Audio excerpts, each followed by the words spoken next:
Bangladesh. The world's 8th most populous country. Its military provides the biggest share of UN peacekeepers in the world, earning billions for the government. But it's also a nation of endemic poverty and rampant corruption.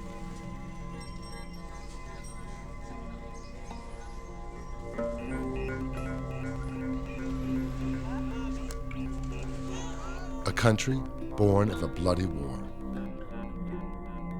It was the most horrendous genocide since Second World War. During the Liberation War, we have seen some Bangladeshi political parties, Islamist political parties, they collaborated with Pakistani occupation army for committing war crimes and crimes against humanity. Now an Islamic state, religious minorities, Hindus, Christians, Buddhists, and others are under threat, and crimes against them are rarely punished. Whenever such violations take place, the ethnic and religious minorities are automatically more vulnerable. They have signed many international treaties, but there has been systematic violation of those commitments in any case. Indigenous people killed and removed from lands sacred to them.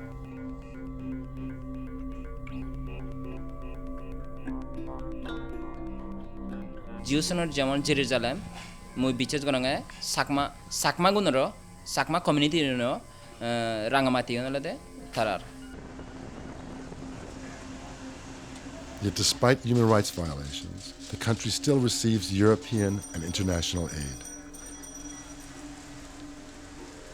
Now, with elections looming, is the country in danger of becoming an extremist haven? Or is there hope for a democratic and secular future?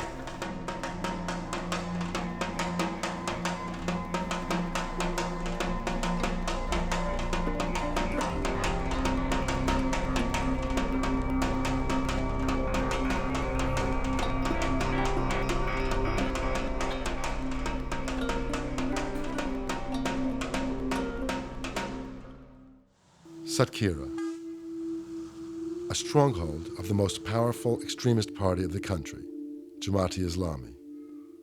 In late March 2012, a local newspaper alleges that the Prophet Muhammad is insulted in a school play in a Hindu and Muslim neighborhood. Local extremist leaders urge followers to defend their religion against enemies of Islam. For 3 days, hundreds of followers riot, burning down houses in Hindu neighborhoods and looting. But police don't intervene, as rioters prevent fire brigades to come to the people's rescue.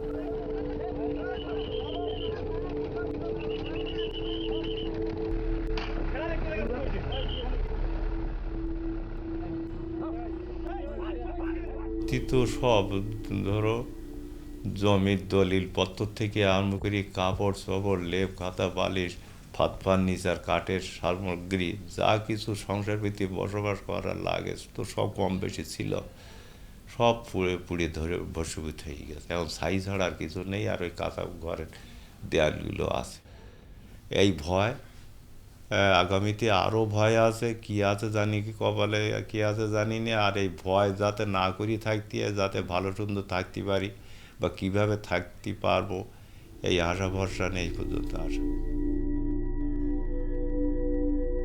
পাশাপাশি দেওয়ারের ঘরের পাশে যখন আগুন দিয়েছে তখন আমি এই ঘরের থেকে জিনিস এই সোনা দানা গয়নাগাটি টাকা পয়সা যা ছিল একটা কৌটার ভিতরে ছিল আর ওই কাপড় চোপড় যা ছিল সব নিয়ে আসতে আমি বাইরে এসে না আর এমন সময় 8-10 জন গিয়ে আমারে পাজা করে তুলে নিয়ে আসে জিনিসপত্রগুলো কেড়ে নিয়ে নেয় নেওয়ার পরেই আমার এই কাপড়ে আসলা ধরে টানাটানি হেঁচড়া করতে লাগলে সেই কাপড় ছাড়ি দিয়ে আমি তাদের হেক্সা মারি ফেলি দিয়ে আমি অন্য সরিকে চলে যাই বিশাল অত্যাচার মানে কেউ হাত ধরে টানাটানি কেউ পা ধরে টানাটানি করতেছে তার বিষয় হচ্ছে আমার জীবনের উপর কেউ বলতে শোয়াই দিয়ে করে এইভাবে কি এরকম কথাবার্তা বলতে আর আমি এই একজন বলতেছে এই কাপড় খুলি নিক এই কাপড়ের আজলা টেনে ধরে এরকম ছাড়াই তাদের কাপড় ছাড়ি দিয়ে আমি তো চলে যায় তো বলেছিল তোরা এখানে এখানে এখানে এখনও রয়েছিস কেন, তোরা এখান থেকে চলে যাতি, তোদের জন্য তো ভারত তোদের নিকটবর্তী, তোরা এখান ছেড়ে দিয়ে চলে যা, তোরা এখানে রয়েছিস কেন, এই কথাগুলো ওদের মুখ দিয়ে ব্যক্ত হয়েছিল যে তোরা এখান কী খাতি রয়েছিস। এই গ্রাম ছেড়ে এই দেশ ছেড়ে আমরা যাব কেন, এই যদি শাসন যদি এই তো পুলিশ ছিল সেনাবাহিনী ছিল কেউ তারাই তো রক্ষা করবে, রক্ষা করা বাদ দেও তারাই বলি দিচ্ছে তোমরা কাজ চালাই যাও, আমরা আমরা পাশে রয়েছি, তোমরা তোমাদের কাজ চালাই যাও। আপনার কি মনে হয় আপনি যদি একটা কেস যদি ফাইল করতেন আপনার কি সমস্যা হতো? সমস্যা তো রাত্রের তো আমার মেরিতেই যেত। Over 10 years earlier, in the 2001 elections, the same party, Jamaat-e-Islami, got into power as part of a coalition. The 2001 election has gone down in history of Bangladesh as one of the worst form of violences that took place. Those violations mostly took place against religious and ethnic minorities, particularly religious minorities, Hindu communities and other smaller religious communities. And that has a linkage with the party that came to power in coalition with the Jamaat-e-Islami. They were alleged to have been part of that violation process. We have recorded more than 3,000 incidents of minority persecutions, that killing, rape, arson, plundering, looting.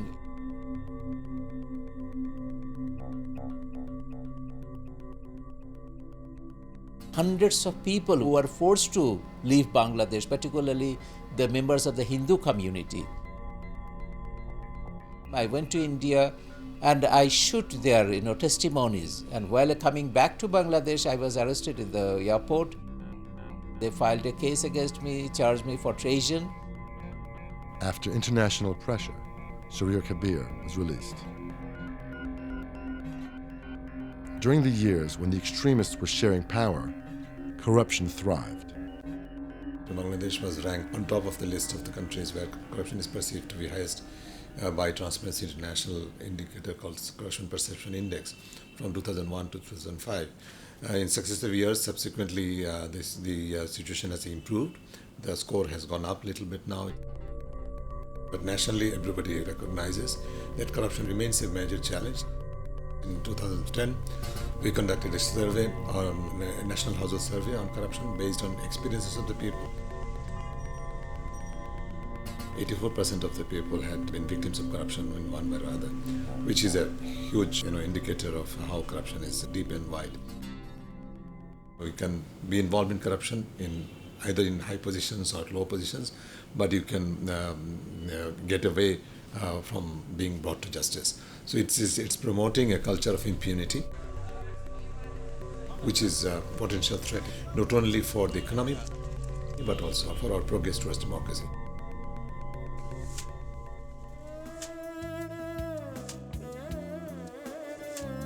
Like the Netherlands, Bangladesh is one of the most densely populated nations on earth. Land is a highly valuable asset. Since 1965, 7 million people, mainly Hindus, have lost their land under a law that allowed so-called enemies of the state to have their land seized by the government. Though a law was enacted to return people's land, it has never been implemented, and land grabbing has become a common practice. এই জমি নিয়ে Mohammad Shahidul master এবং রজ্জব আলী ওরা প্রভাবশালী ব্যক্তি, ওরা আমাদের গ্রাম উচ্ছেদের ষড়যন্ত্র করছে এবং অগ্নিসংযোগ করবে আমাদের গ্রামে এবং মন্দির তোলার ষড়যন্ত্র করছে। আমাদের জমি যে দখল করতে চায়, আমাদের গ্রাম উচ্ছেদ করতে চায় এবং ইন্ডিয়ায় আমাদের তাড়িয়ে দেওয়ার জন্য যে ষড়যন্ত্র করে এবং মন্দির তুলে দেওয়ার যে ষড়যন্ত্র করে, ওনার নাম হচ্ছে, উনি আওয়ামী লীগ করে, ইউনিয়ন আওয়ামী লীগের নেতা মোহাম্মদ শহীদুল ইসলাম এবং রজ্জব আলী। এটিতে মামলা কেস হয়েছে, ওই দেবতার ঘর ভাঙ্গা পুষ্নারায়ণ করছেন। আমি সাক্ষী দিছি, আমি ঘর ভাঙ্গা নিজে দেখেছি, সেখানে আমি সাক্ষ্য দিছি। এই জন্য আমার উপর তারা খুব খেপা, আমাকে মারবে, ধরবে, গুম করবে, আমাদের গ্রামের লোক লাগাই দিয়ে আমার উপর অসুবিধা করতেছে। সাহায্য কেন করছি? এই সহ সম্পত্তি হিন্দু, আদিবাসী, সাঁওতাল এরা ছাড়ি চলে গেছে, তাদের হক, প্রতিবেশীদের হক, সেই সম্পত্তিগুলো তারা বড়লোকরা কেন ভোগ দখল করে খাবে? এই জন্যেই আমি একটু সাহায্য করছি। It's a lot of political power associated with the amount of land and what land you use. And land grabbing shows that you have the ability and the power to be able to go beyond the law with impunity. So if you're vulnerable, and you're vulnerable because you may be a woman who doesn't have a strong male protector, if you're vulnerable because you're from a minority religious community, then it's very easy for people who are powerful to be able to take over your land. The administration and the police, etc., who are supposed to protect all citizens, turned a blind eye when it comes to influential people grabbing land. When ordinary people do try to get justice from police, regardless of the issue, they can face disastrous personal consequences. 15ই August 2010 রাত্র 12:30টার সময় আমার স্বামীরে সন্ত্রাসীরা হত্যা চেষ্টায় কোপায়। কোর্টে মামলা তদন্তদিন চলছিল। তো আমি স্বামী হত্যা চেষ্টা সুষ্ঠু তদন্ত চাইতে এসপির কাছে যাই। এসপির কাছে যাওয়ায় এসপি আমারে মামলা উইথড্র করতে বলেন। উনি আমারে জাপটে ধরে আমার কাপড়টা শরীর থেকে ফেলে দেয়, ফেলে দিয়ে জাপটে ধরে আমার 2 গালে চুমু দেয়। তো তখন আমি ছোটার চেষ্টা করলে তখন উনি আমি যখন চিৎকার দিতে করি যে আমি চিৎকার দেব, তখন উনি আমার লাঠি দিয়ে পেটানো শুরু করে। আমার যখন জ্ঞান ফেরে তখন উনি আমারে বের করে দেওয়ার সময় অনেক ভয়ভীতি দেখায়। আমার স্বামীরে এই কথা কারোর কাছে না জানানোর জন্য বলে। আমার স্বামী তাইলে আমার স্বামীরে মেরে ফেলবে, ক্রস ফায়ারে বিভিন্ন রকমের ভয়ভীতি দেখায় যেন কাউকে না বলি। হ্যাঁ, আমার এত কঠিন নির্যাতন করলো, নির্মম নির্যাতন করলো, সেই নির্যাতনের কোনো বিচার হয়নি, শুধু সে ট্রান্সফার হয়েছে। অলি অলি ভরানো অলি অলি অলি নহানিচে ভরানো দুলো। Another group under threat are the indigenous people, the little-known Juma, in the Chittagong Hill Tracts.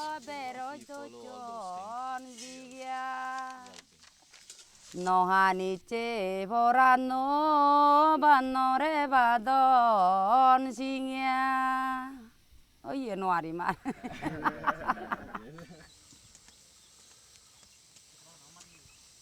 Like many indigenous people worldwide, the Juma believe in communal land ownership, and there are at least 500,000 of them in the Hill Tracts. Around half have had no formal schooling.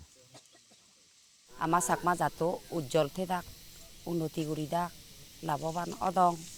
যেমন আমার বারেলৈ যোগাযোগ থেদ, এই যে বাইরের মানুষ এদাক আমিও যে দং বাইরে আমার মুইসে ইয়েগান সাঙে আয় বাইরে যেমন আমি যেই ভারি এই ভারি যেমন বাইরে তো না এদাক যে দাক আমি যোগাযোগ কন যেমন রাগে ভারি মুই জাত প্রতি হিতে যেমন আমার উজ্জ্বল ইয়ে থেদ মুইসে সাঙে আয়। The Juma are a mix of different ethnic groups with their own languages and cultures, and the majority being the Chakmas. They claim to be the living clan of the Buddha.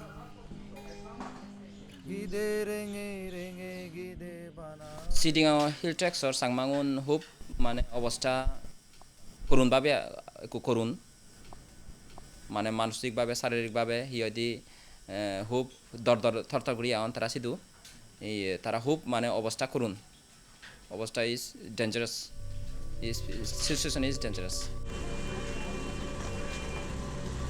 Here too, land is an issue, as poor Muslim settlers were moved by the government from other parts of the country onto Juma land. In 1997, a peace accord between the indigenous political party and the government was finally signed, but it was never implemented. And while the Juma are only 1% of the total population, 1/3 of the military is stationed in the Chittagong Hill Tracts. And over the last 15 years, with the military protecting the settlers, there have been numerous attacks on Juma people.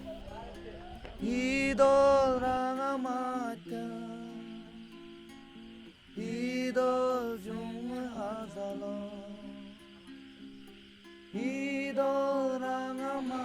ভেঙে দিচ্ছে না? ভেঙে দিছে সব। ভেঙে দিচ্ছে। এটা কি কারা ভাঙলো? কারা ভাঙছে?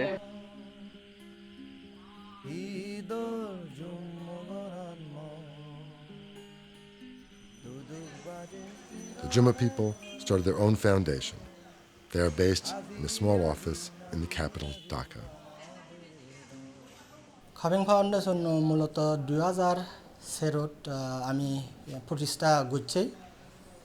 তো উদ্দেশ্য হলো যেহেতু আমি দিগিতেই বাংলাদেশত তো বহুত মানবাধিকার সংগঠন রজিও নয়। তারা হলো যার যার জাতিসত্তার তারা অধিকার নিয়ে তারা হামগঠন। তো আমি সলঙ্গে আমার যেহেতু আদিবাসী নলাই হামগুড়ি আছে ধরনের আমার নিজস্ব আদিবাসী জনগণতুন এ ধরনের সংগঠন নেই। নির্যাতন করন তারা তিজ করন বাঙালুনি সেটি তারা মনে করছেন না একো সংগঠন বানিবাক সংগঠন বানিও নাই তারা এক সমানে রুকে দাঁড়াবাক এবং বয়েস রেজ করিবাক নারী নির্যাতনের বিরুদ্ধে। হিউম্যান ফেডারেশন হাম করে দেওয়ালে মিলেউন যারা র্যাফ হবাক টর্চার হবাক বাঙালুনোর দ্বারায় আর আর্মি উনোর দ্বারায় সেকে তারা মিছিল করন মিটিং করন এবং হয়তো মিলে তারা র্যাফ হন তারপরে দি অনেক মানুষজনে তারা সমাজত তারা গ্রহণ নরন এবং ফৌগুনে তারা লবান নচেন সেটি তারা অনেক সময় সুসাইড করি মরণ।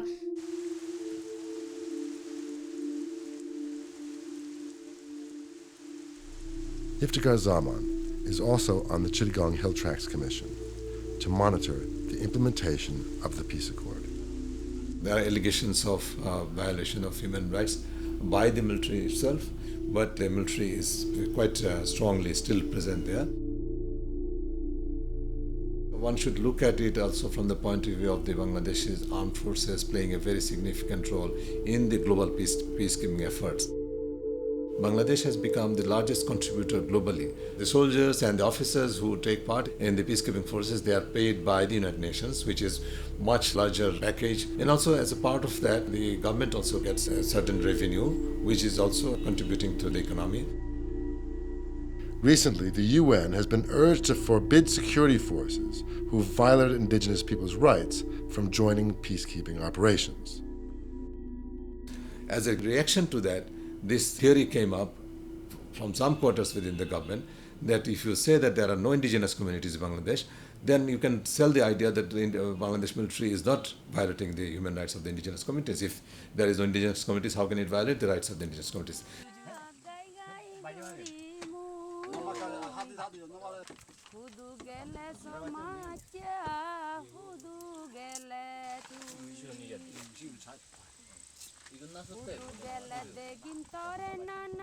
At the very least, the Juma people and commission members believe the peace accord needs to be implemented and the violence ended. There is a particular concern about the Chittagong Hill Tracts, of course, and during this Parliament, the progress towards the implementation has been far too slow. And of course, we're concerned about the violence against people in the Chittagong Hill Tract. And killings. And killing. Yeah, and burning the houses and taking the properties. Everything is still going on. Yes. And these are all matters of great concern. And not only this, you can see the foreigners are blocked going to the Chittagong Hill Tracts, and the army are still there. So how can we expect that Chittagong Hill Tracts accord will be implemented very soon? Sakma community Rangamati Tarar Matribumi CST আমি ইয়তে পারছি আমি ইয়তন হনইতে জীবন নছে।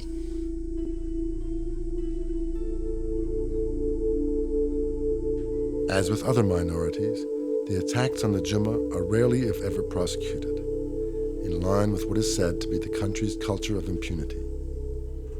Critics say today's problems of violence have their roots in the country's painful past. In 1971, in its war for independence from Pakistan, Bangladesh endured what one high U.S. official claimed was the most incredible calculated thing since the days of the Nazis in Poland. 3 million people were being killed in the name of Islam in Bangladesh. So far as government statistics are concerned, They have raped 200,000 women. 10 million people were forced to leave Bangladesh, took shelter in India. And during the war, the leader who led the liberation war, they mentioned it categorically, Bangladesh is going to be a secular democracy. So after the victory of the war, we adopted a magnificent constitution in 1972 that enshrined secularism, democracy, nationalism, and socialism as the basic principle of the republic. And it continued, and the trial of the war criminals also started. However, by 1988, Bangladesh officially became a Muslim state. Like Pakistan, the country it had revolted against.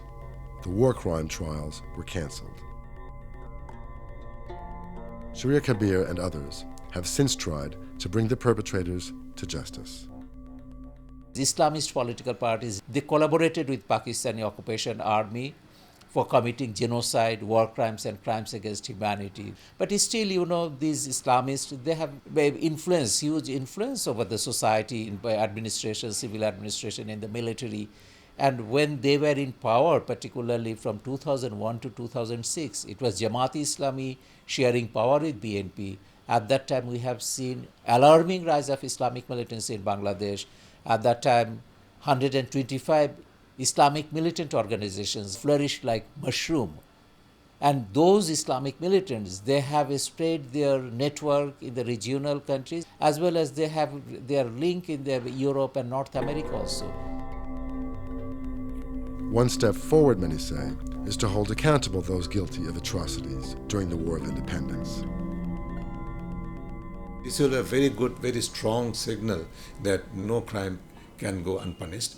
And this is one of the worst forms of crimes against humanity, and that was conducted and that has remained unpunished for more than 40 years now. So this is a challenge for the nation itself. If they can be brought to justice, this will definitely be a good example and precedence for any similar crimes, not only in Bangladesh, but also I think in a global context. And this has taken place in case of Second World War in Germany, in case of Cambodia, and why not in case of Bangladesh. Though criticized for not meeting international standards, war crime trials have finally begun. You should support the trial of the war criminals, perpetrators of the genocide, if you don't try the perpetrators of the genocide. This kind of genocide will repeat again and again. Another proposed solution to make Bangladesh safer for everyone is to return to its original secular constitution, with no mention of a state religion. Even Bangladeshis living in the West have gathered here, outside of the House of Parliament in London, to make this demand. The Constitution over the time from 72 has been amended in such a way that the rights of the minority has gradually eroded, and there is no fundamental right in the constitutions anymore. Because if you start the constitution saying in the name of one particular god, is always giving the preference to other than the minority.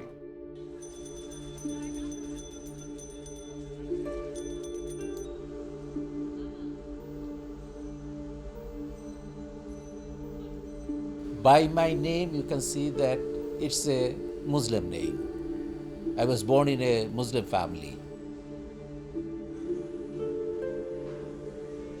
And I think that religion is a very personal matter. Not for me, for everybody it should be a personal matter. It has nothing to do with politics, it has nothing to do with the state affair. Because a state is for all.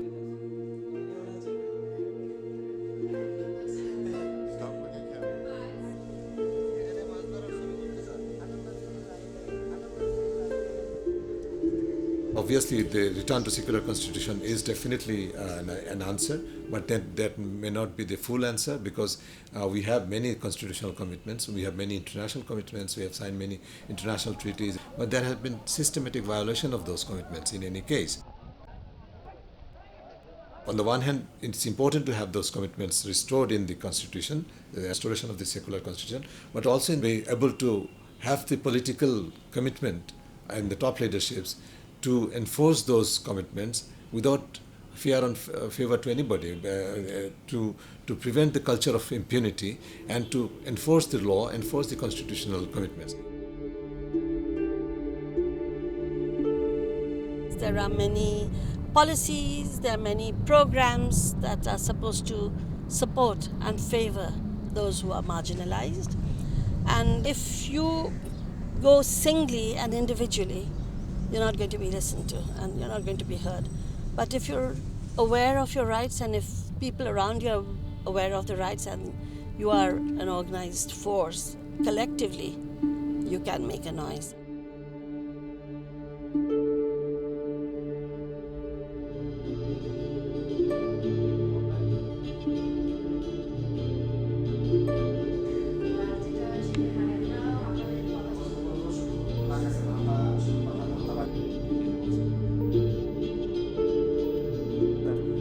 Countries of the world. It is our appeal to stop these atrocities immediately. There are millions of new voters in the coming election.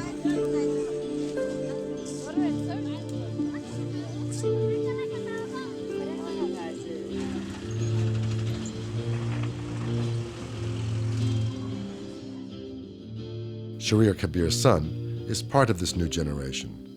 He hopes for a different future.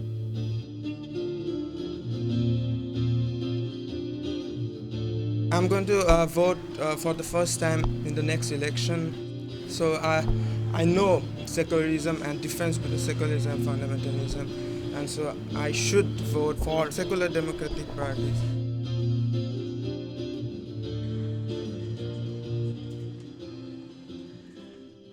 Secular democracy, I think it talks about human, not about the religion.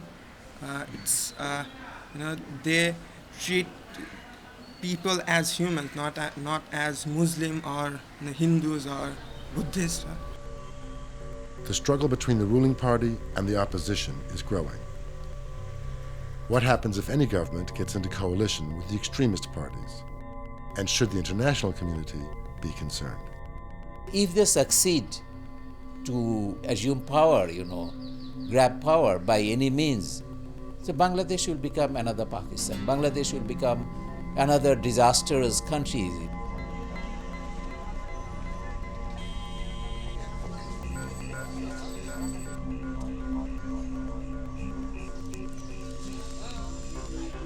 It does matter to the international community because we are talking of some of the basic international standards, which is about promotion of democracy. It is a global world today, and a challenge of democracy in any place is a challenge of global democracy.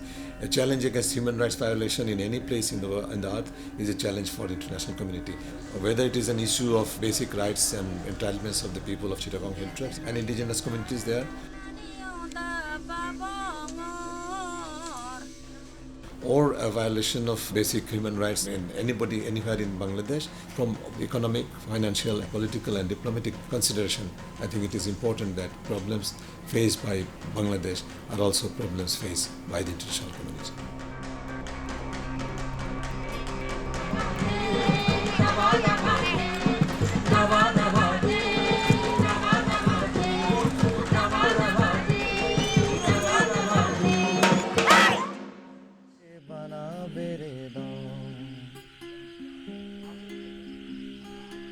Idol rangamata, idol jung hazalo, idol rangamata, idol sing hazalo, idol jung moranmo, duduk baje singa hai garo. Azi azi nazi nazi bana beredo, oi aga zobar gife godo.